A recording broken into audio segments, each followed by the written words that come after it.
Hi everyone, welcome to the IFS. तो दोस्तों, जैसा कि आप सभी को पता है कि करंट टाइम में हम लोगों ने एक सीरीज स्टार्ट किया है जिसमें बेसिकली हम लोग रेफरेंस बुक के क्वेश्चंस लेकर के आते हैं।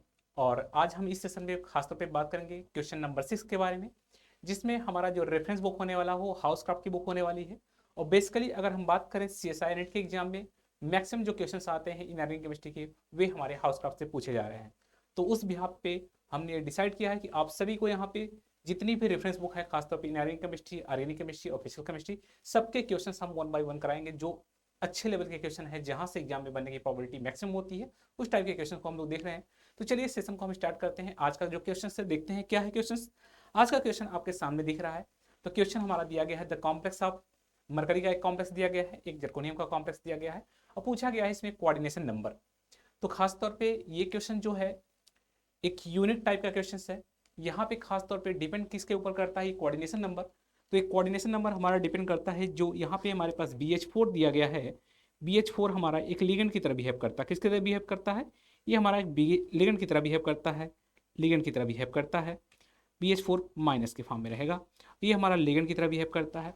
अब ये डिपेंड करता है कि हमारे पास मेटल कौन सा है।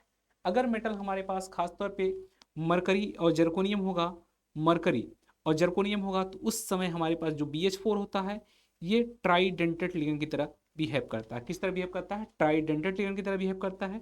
तो इस तरीके से यहाँ पे इसका स्ट्रक्चर हमें कुछ इस तरीके से देखने को मिलेगा। हमारे पास कितने BH4 यूनिट दिए गए हैं? नंबर ऑफ BH4 हमारे पास 4 यूनिट दिए गए हैं।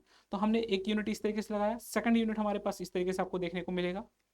इसी तरीके से हमारे पास थर्ड यूनिट होगा, इसी तरीके से हमारे पास थर्ड यूनिट है। यहाँ पे आपको एक आइडिया लग गया होगा कि सर यहाँ पे हमारे पास इस तरीके से जुड़ेंगे तो हमारे पास total number of coordination number इस केस में हमें देखने को मिलेगा 12। तो सिमिलर स्ट्रक्चर हमें उस केस में भी देखने को मिलेगा। ठीक है जी, यहाँ पे भी हमें सिमिलर स्ट्रक्चर देखने को मिलेगा ऐसा।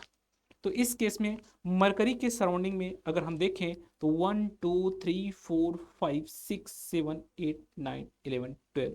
तो यहाँ पे टोटल नंबर ऑफ हाइड्रोजन जो है टोटल हमें 12 देखने को मिलेंगे। इसलिए इस केस में इसका कोऑर्डिनेशन नंबर जो होगा हमारा 12 हो जाएगा।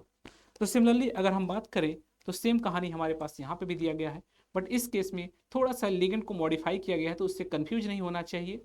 यहाँ पे हमारे पास मिथाइल जो है टर्मिनल में चला जाएगा, बाकी हाइड्रोजन जो है वो ब्रिजिंग फॉर्म में चले जाएंगे और इस तरीके से जर्कोनियम के साथ ही कंबाइन हो जाएंगे। इस तरीके से जर्कोनियम के साथ ही कंबाइन हो जाएंगे ये हमारे पास इस तरीके से।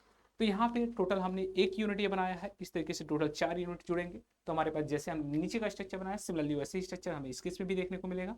तो इस तरीके से यहाँ पे भी हमारे पास 1 2 3, एक यूनिट से 3 हाइड्रोजन ब्रिजिंग में आ रहे हैं। इस तरीके से हमारे पास देखेंगे तो total number of 12 hydrogen bridging में आएंगे, बट उसका कोऑर्डिनेशन नंबर जर्कोनियम से डायरेक्टली अटैच है हाइड्रोजन, तो उसका भी कोऑर्डिनेशन नंबर हमारा 12 आएगा। तो इस केस में जो इसका करेक्ट आंसर है वो डी द राइट ऑप्शन है। और जैसा कि रेफरेंस बुक में अगर आप देखना चाहें तो इसका डाटा यहाँ पे मेंशन किया गया है। यहाँ पे साफ साफ ये मेंशन किया गया है coordination number of 10 and above. उस केस में हमारे पास ये अलग ही कहानी है।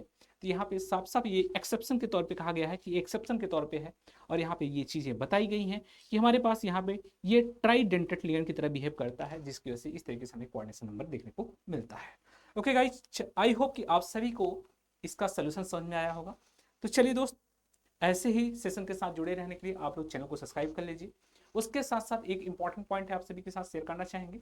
अगर जो भी स्टूडेंट इंटरेस्टेड हैं CSIR नेट जून 2026 को क्लियर करना चाहते हैं, तो वे लोग अगर चाहें तो हमारे साथ जुड़ना चाहते हैं तो जुड़ सकते हैं। आप सभी के लिए IFS लेकर के आया है सुपर इमोशन 7.1 बैच।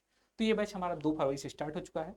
जो भी स्टूडेंट इंटरेस्टेड है, हमारे साथ जुड़ना चाहते हैं और केमिस्ट्री का सफर हमारे साथ तय करना चाहते हैं, तो आप लोग विदाउट डिले आप लोग जाइए फटाफट कूपन कोड अप्लाई करिए IFS 20% का डिस्काउंट के साथ साथ आप लोग ये बैच ज्वाइन कर सकते हैं। तो उसके बाद आप हमारे साथ लेक्चर में जुड़िए, जहाँ पे इसके आगे की बातें हम लेक्चर्स में करेंगे।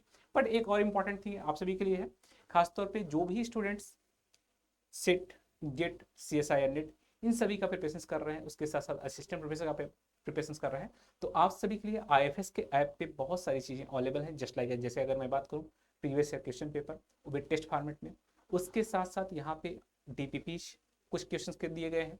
अगर मैं बात करूँ तो जैसे क्वेश्चन प्रैक्टिस के तौर पर DPP अवेलेबल है, आप उन क्वेश्चन को प्रैक्टिस कर सकते हैं। पेपर एनालिसिस भी दिया गया है, एग्जाम सिलेबस भी दिया गया है, एग्जाम पैटर्न भी दिया गया है।